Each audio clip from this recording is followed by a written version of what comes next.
کہ آپ ہمیں بارڈر پر جانے دیں، آپ نے ہمیں یہاں پر کیوں روک کے رکھا ہے؟ ایسا لگ رہا ہے جیسے ڈنڈے کے زور پر کسی کو روک کے رکھا ہوا۔ اب بیچارے شہباز شریف کا بھی آگے سے ہانسا ہی نکل گیا ہوگا، اور قومی سلامتی میں بیٹھے ہوئے تمام لوگوں کا، کمیٹی میں بیٹھے تمام لوگوں کا بھی ہانسا ہی نکل گیا ہوگا کہ آرمی چیف کیا کہہ رہے ہیں، کیونکہ شہباز شریف تو بیچارے اردلی ہیں، اور ایوری باڈی نوز کہ انہیں تو ایک قسم کے آپ یہی کہہ لیں کہ ان کا جو عہدہ ہے وہ کرنل یا بریگیڈیئر سے اوپر نہیں ہے بیچاروں کا۔ ان کو اتنا کی احترام دیتی ہے آج کی فوجی لیڈرشپ، اور اتنا کی ان کے ساتھ انٹریکٹ کرتے ہیں، اور اتنا کی ان سے پوچھتے ہیں۔ بہت سارے کام ہو چکے ہوتے ہیں تو ان کو پتہ چلتا ہے۔ انہوں نے آپ کو کیا روکنا ہے؟ ایس آئی ایف سی آپ نے بنایا، 100 ارب آپ نے کہا کہ انویسٹمنٹ آئے گی، الیکشن آپ نے لوٹا، عدلیہ آپ نے لوٹی، آئین چینج آپ نے کروایا، اب زراعت آپ کہتے ہیں ہم نے کرنی ہے۔ مطلب سمجھ سے باہر ہے کہ ہر چیز کے اندر تو آپ ہیں، دنیا پر خدا تو آپ بنے ہوئے ہیں، اور آج آپ کہہ رہے ہیں کہ ہمیں بارڈر پر جانے دیں۔ چلیں کم از کم یہ تو ایک درستگی ہوئی کہ آج آپ نے خود قومی سلامتی کی جو کمیٹی تھی اس میں ایک چیز کا ادراک کیا۔ فکس آپ نہیں کریں گے، کیونکہ فکس کرنے میں آپ کو جو عادتیں پڑی ہوئی ہیں وہ خراب ہوں گی۔ آپ کو کم از کم یہ پتہ چلا کہ آپ بارڈر پر نہیں ہیں۔ آرمی چیف نے کم از کم یہ کنفیشن کر لیا کہ ہم بارڈر پر نہیں ہیں، کیونکہ اگر وہ بارڈر پر ہوتے تو وہ یہ تھوڑی نہ کہتے۔ آرمی چیف نے اس بات کا کنفیشن کر لیا کہ ہماری تمام تر توجہ بارڈر پر نہیں ہے۔ اگر ان کی توجہ بارڈر پر ہوتی تو وہ کم از کم یہ لفظ نہ کہتے کہ ہمیں بارڈر پر جانے دیں۔ وہ کم از کم پوری سیاسی، سوائے پاکستان تحریک انصاف اور جو اس وقت اپوزیشن ہے اس کے علاوہ، یہ جو اس وقت پی ڈی ایم اور سارے اسٹیبلشمنٹ کے ہاتھ کی گھڑی بنے ہوئے ہیں، ان سب احباب کے سامنے آرمی چیف نے یہ مانا کہ ہم آپ کے کام کر رہے ہیں۔ آرمی چیف نے کنفیشن کر لیا کہ ہم تمام جو گورننس کا کام ہے وہ ہم نے سنبھالا ہوا ہے، آپ کا کام بھی ہم کر رہے ہیں، اور بارڈر پر ہم نہیں ہیں۔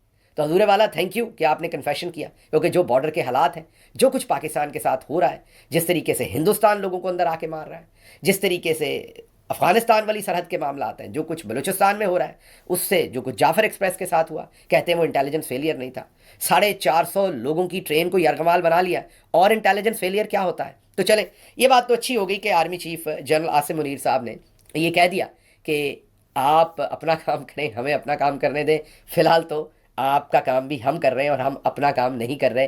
سیدھا سیدھا کنفیشن ہے ان کا کہ وہ جو ان کے کام نہیں ہیں وہ تو کر رہے ہیں، جو ان کا ہے وہ نہیں کر رہے۔ اگلی خبر کی طرف بڑھتے ہیں۔ اگلی خبر بھی بڑی انٹرسٹنگ ہے۔ کئی دفعہ کچھ لوگ ہوتے ہیں سیاسی طور پر انٹیلیجنٹ ہوتے ہیں لیکن فکری طور پر بے ایمان ہوتے ہیں۔ رانا ثناء اللہ صاحب ان میں سے ایک ایگزامپل ہے۔ سیاسی طور پر گلی محلے کی جو سیاست ہے اس میں انٹیلیجنٹ آدمی ہے، جتنا آپ نے ان کے بارے میں ایک امیج بنایا ہوا ہے وہ اتنے میرا نہیں خیال کہ برے آدمی بھی نہیں ہوں گے اور اتنے اچھے بھی نہیں ہوں گے جتنا بہت سارے لوگوں نے ایکسپلین کرتے ہیں۔ وہ ایک ٹپیکل پاکستانی سیاستدان ہے، جو جن سے ان کا ریلیشن شپ ہے ان کے ساتھ ریلیشن شپ نبھاتے ہیں، جن سے دشمنی ہے ان سے دشمنی نبھاتے ہیں، لیکن ان کے اندر ایک کیڑا ہے اینٹائی اسٹیبلشمنٹ کا بھی، کیونکہ ان کو مار پڑی، ان کے ساتھ برا سلوک کیا تھا پچھلی اسٹیبلشمنٹس نے، پچھلی فوجی قیادت نے۔ اب جب سے ان کے اسٹیبلشمنٹ کے ساتھ ہاتھ دوبارہ رنگے گئے ہیں تو ان کو وہ والا کیڑا ختم ہو گیا، لیکن کبھی کبھی اس کی ٹیس اٹھتی ہے۔ یہ کچھ لوگ ہیں جن کے اندر کہیں نہ کہیں پر وہ رمق موجود ہے، تو کبھی کبھی بیان درست دے دیتے ہیں، پھر اکثر اوقات جو ہے آپ نے دیکھا ہوگا کہ جو دنیاوی فوائد ہیں ان کے اندر آ کے تو ان تمام جو ان کے اندر ایک سپارک ہوتا ہے، جو کسی جو انہوں نے جو سفر کیا ہوا ہے اس کی وجہ سے ان کے اندر کوئی لائٹ ہے، اس کو پھر بجھا دیتے ہیں، ضمیر اپنے کو مار لیتے ہیں، جو دنیاوی فوائد ہیں۔ ورنہ رانا ثناء اللہ کے ساتھ جو کچھ ہوا ان کو کم از کم یہ سارے کام نہیں کرنے چاہیے تھے جو انہوں نے کیے۔ اب جو انہوں نے سٹیٹمنٹ دی ہے وہ میرا خیال کسی مومنٹ ان کی وہ چیز جلتی ہے، ان کو خود بھی نہیں پتہ چلتا، وہ بول دیتے ہیں آگے، پھر ان کا جو مردہ ضمیر ہے معذرت کے ساتھ اس کا وزن ان سے خود بھی نہیں اٹھایا جاتا، پھر وہ جب گرتا ہے تو وہ جو وہ سٹیٹمنٹ دیتے ہیں اس کے اوپر بھی آ جاتا ہے۔ اب رانا ثناء اللہ نے جنرل عاصم منیر کو جنرل ڈائر کہہ دیا ہے۔ جی ہاں، میں آپ کو بتاتا ہوں، آپ حیران ہوں گے کہ یہ انہوں نے، میرا خیال ان کو خود بھی نہیں پتہ چلا ہوگا کہ میں نے کہہ دیا ہے، لیکن انہوں نے کہہ دیا ہے۔ انہوں نے ایک ٹی وی انٹرویو میں انٹرویو دیتے ہوئے یہ کہا کہ دیکھیں جلیانوالہ باغ بھی ہوا تھا، کیا کچھ نہیں ہوا تھا، آزادی تو آخر جمہوریت اور جمہوری کوشش سے ہی ملی تھی نا۔ اب اس بیان کو غور سے ذرا ایک دفعہ پھر انالیسس کیجیے۔ یہاں رانا ثناء اللہ ایک قسم کا کنفیشن کر رہے ہیں کہ جس طریقے سے جنرل ڈائر ظالم تھا اور جلیانوالہ باغ ہوا تھا، اسی طرح کا ظلم آج بھی ہو رہا ہے۔ لیکن رانا ثناء اللہ یہ تو مان رہے ہیں کہ معاملہ جنرل ڈائر والا ہی ہے، لیکن وہ آگے اس کا حل بتا رہے ہیں کہ جیسے قائد اعظم نے جمہوری جدوجہد کی تھی، آج بھی جمہوری جدوجہد اگر آپ کریں تو پھر ہی معاملہ حل ہونا ہے۔ ان کے کہنے کا مطلب یہ ہے، حالانکہ انگریز نے نہ الیکشن لوٹا تھا، نہ انگریز نے قائد اعظم کے اوپر عدت اور نکاح کا کیس بنایا تھا، نہ توشہ خانہ کا، نہ سائفر کا، نہ قومی سلامتی کا، نہ غدار ڈکلیئر کیا تھا، نہ جیل میں ڈالا تھا۔ اس لیے لیڈرشپ موجود تھی اور وہ سیاسی جدوجہد کرتی رہی اور آخرکار پاکستان بنا، ہندوستان بنا، بنگلہ دیش اور پاکستان ایک ہی ملک اس وقت پاکستان بنے۔ اب کا جنرل ڈائر جو ہے وہ تو پھر معاملات اور بھی آگے ہیں۔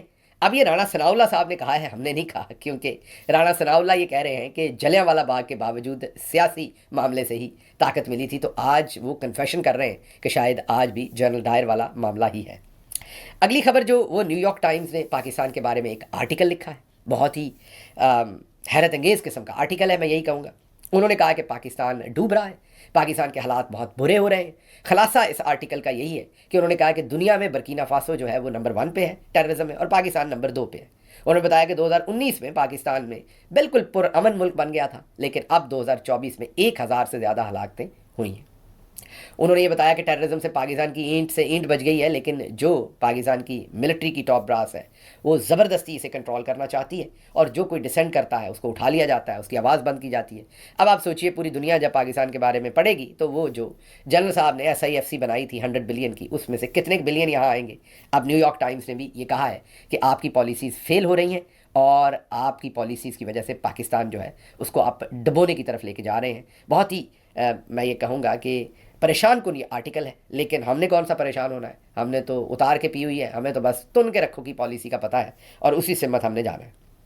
اچھا جی، مارنگ بلوچ اور ان کے ساتھیوں کو اب گرفتار کیا گیا تھا۔ اب پتہ چلا کہ انہیں 3 MPO کے تحت کوئٹہ جیل بھیج دیا گیا ہے، اور وہاں پر بھی وہی نیریٹو دیا جا رہا ہے کہ سیکیورٹی فورسز نے کچھ نہیں کیا، جو وہاں پر پروٹیسٹرز تھے ان کی گولیوں سے وہاں پر راگیر اور کچھ مزدور قتل ہوئے۔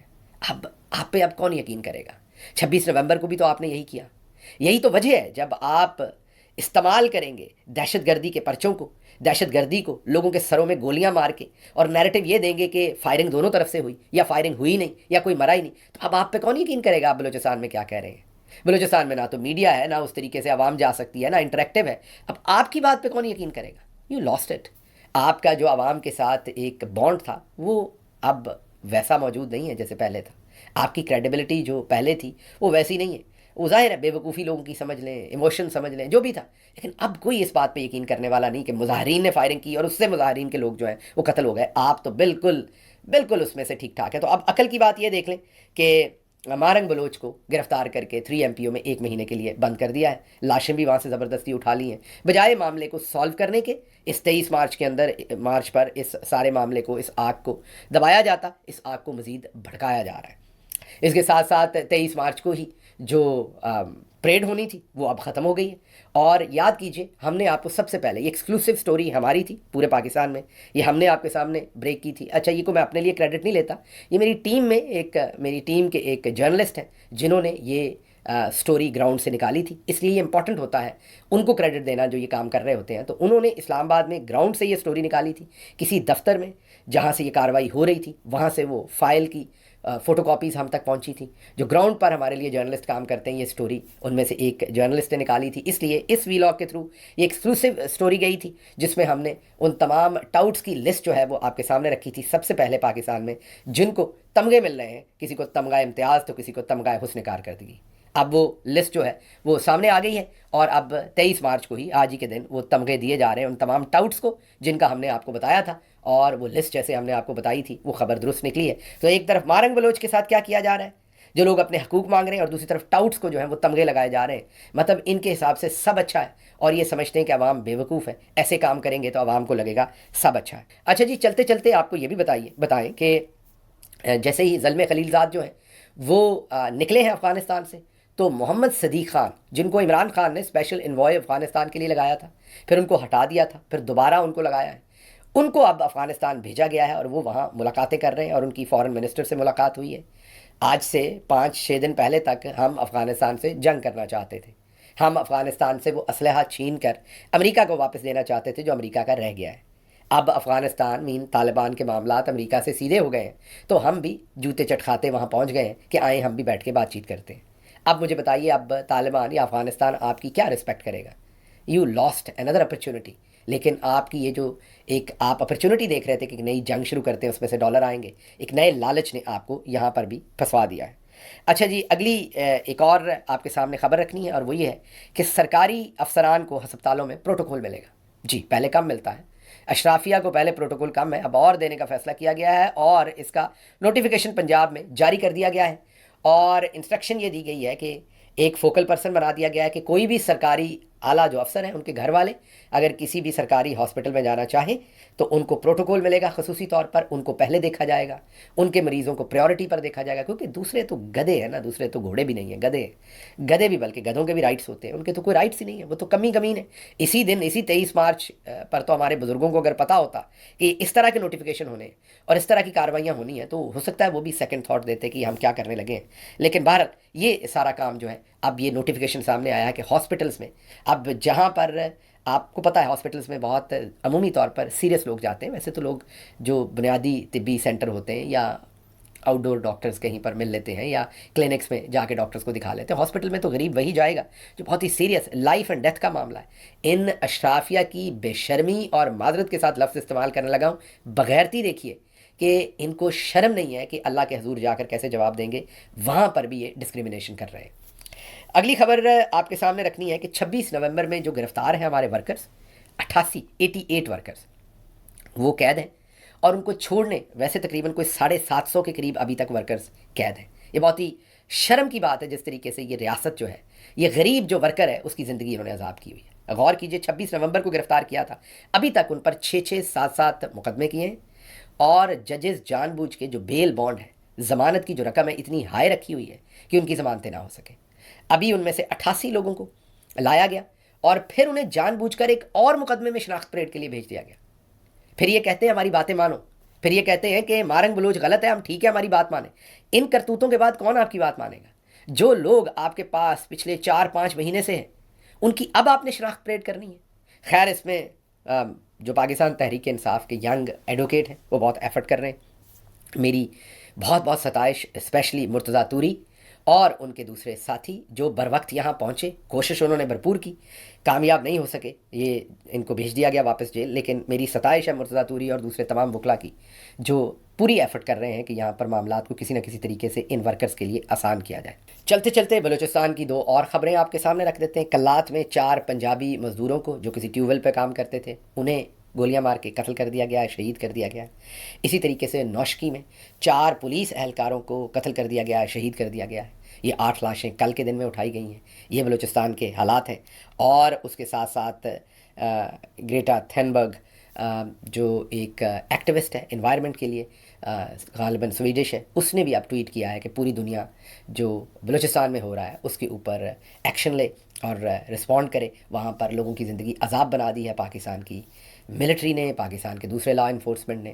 تو اب آپ خود ہی انوائرمنٹ دیکھ لیجئے، نیو یارک ٹائمز کا آرٹیکل میں نے آپ کو بتا دیا ہے، یہ جو کچھ ہو رہا ہے یہ بھی آپ دیکھ رہے ہیں، 23 مارچ ہے، یہ سب کچھ پاکستان کے اندر ہو رہا ہے، ہم لاشیں اٹھا رہے ہیں، لیکن ہمارے نظام دین صاحب جو ہیں وہ آج ٹاؤٹس کو تمغے لگا رہے ہیں کیونکہ ان کی پریورٹی یہ ہے۔ مجھے یہاں سے اجازت دیجیے، اللہ آپ کا حامی و ناصر ہو، پاکستان زندہ باد۔